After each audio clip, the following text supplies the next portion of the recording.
अस्सलाम everyone, welcome back to my channel. I hope you all are doing great. So आज हम इस video में बहुत से इंपॉर्टेंट चीज़ डिस्कस करेंगे जो कि करेंटली न्यू देखी जा रही है उम्रा वीज़ा में, और पाकिस्तानी जो बहुत ज़्यादा परेशान हो रहे हैं वीज़े के लिए, उस पर भी हम बात करेंगे। So let's just start the thing without wasting the time, और वीडियो के एंड तक ज़रूर देखिएगा अगर आप उम्रा वीज़ा लेने जा रहे हैं तो। ओके, सो सबसे पहली चीज़ पर आते हैं, वो है कि वीजा स्टक हो जाना।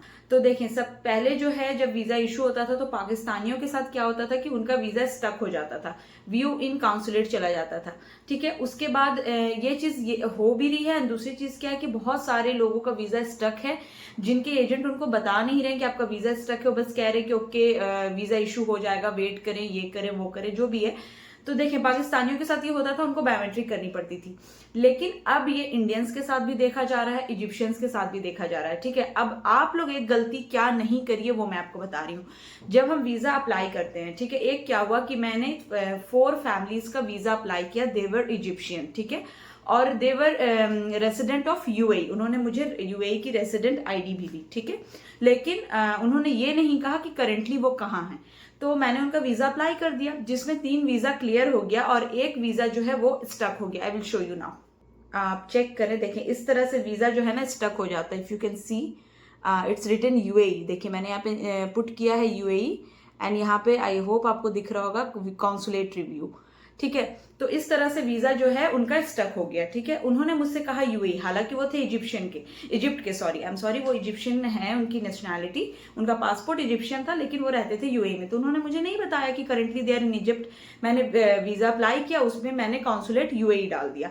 नाउ उन्होंने बाद में कहा वीजा स्टक होने के बाद कि हम करेंटली इजिप्ट में हैं, क्या हम इजिप्ट जा सकते हैं बायोमेट्रिक के लिए? So no, you can not go. Dubai consulate में जाकर के अपना बायोमेट्रिक करके वीजा क्लियर करना पड़ेगा।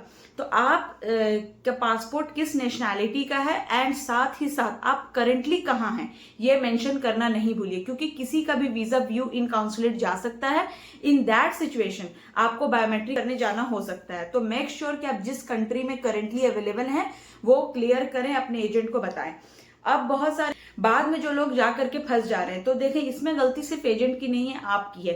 When we go to a doctor, ठीक है, तो हम उस डॉक्टर से ज्यादा सेटिस्फाइड होते हैं, ये मेरा पर्सनल ओपिनियन है, जो हमसे क्वेश्चन करता है हमारी तबियत से रिलेटेड कि हाँ क्या हुआ, क्या हिस्ट्री थी, क्या थी। आप उस एजेंट के पास जाते हैं जो आपको सीधे कहता हो कि इतने रुपए लगेंगे, ऐसा होगा, वीजा दे दूंगा। How is it possible? जो आपको इन एंड आउट ना बताए आप उसके पास क्यों जा रहे हैं? That is your mistake, right? तो आप मेक श्योर करें कि आप जिसके पास भी वीजा लेने जाएं वो आपसे सवाल पूछे, और वो नहीं पूछता है तो आपके मन में जो जो डाउट है वो आप पूछें, वो क्लियर करें। Now let's come to Indians. पहले मैंने कभी नहीं देखा कि इंडियंस का वीजा व्यू इन काउंसुलेट जा रहा था, लेकिन करेंटली पिछले 10 दिनों से इंडियंस का भी वीजा व्यू इन काउंसुलेट जा रहा है। अच्छा, क्यों जाता है? देखिए, ये ऑटोमेटिक है, it is not in hand of anyone. Government किसी का भी visa randomly view in consulate दे रही है, लेकिन क्या है कि इंडियंस के वीजा व्यू इन काउंसुलेट गया है, काउंसुलेट रिव्यू में गया है, उनका visa within 24 hour to 48 hour automatically clear हो गया है। ठीक है, ऐसा नहीं है कि उनको बायोमेट्रिक के लिए जाना पड़ा, लेकिन इन फ्यूचर हो सकता है जाना पड़े। इन दैट सिचुएशन मैं आपको बता रही हूँ कि आप अपने एजेंट से क्लियरली बोले कि करेंटली मैं यहाँ रहता हूँ या यहाँ रहती हूँ, ताकि आपके लिए इजी हो। तो अगर आप वीजा लेने आ रहे हैं तो थोड़ा सा टाइम लेके आए, पेशेंस साथ में लेकर के। गवर्नमेंट वीजा किसी का भी रैंडमली उठा के व्यू इन काउंसुलेट दे रही है, ये चीज क्लियर हो गई। नाउ अब पाकिस्तानियों पे आते हैं। पाकिस्तानियों का मेरे पास बहुत बहुत ज्यादा मैसेजेस आया हुआ है, ईमेल आया हुआ, इवन फ्लाइट उन लोगों ने कर ली है, and they are not getting visa now.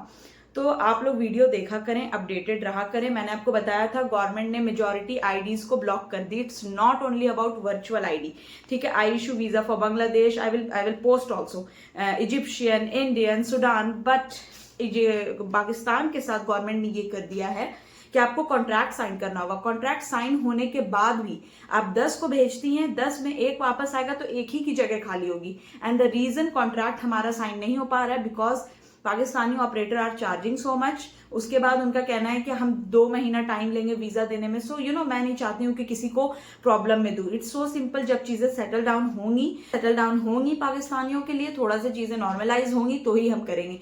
क्योंकि मैं किसी से पैसे लूँ और फिर 1.5 महीने तक वीजा ना मिले, that's a different thing. Already जो ये रूल्स चेंज होने से पहले मैंने जिनके वीजे लिए थे उनको मुझे किसी भी तरह क्लियर करवाना है। इंशाल्लाह मैं वो करवा दूंगी, क्योंकि it's my responsibility and that's it. आप जिसके पास भी जा रहे हैं, ये सारे कुछ इंपॉर्टेंट पॉइंट्स है जो मैंने बता दिया आपको। मिलते हैं एक नए ब्लॉग में। Chill then, bye, take care, अल्लाह हाफिज।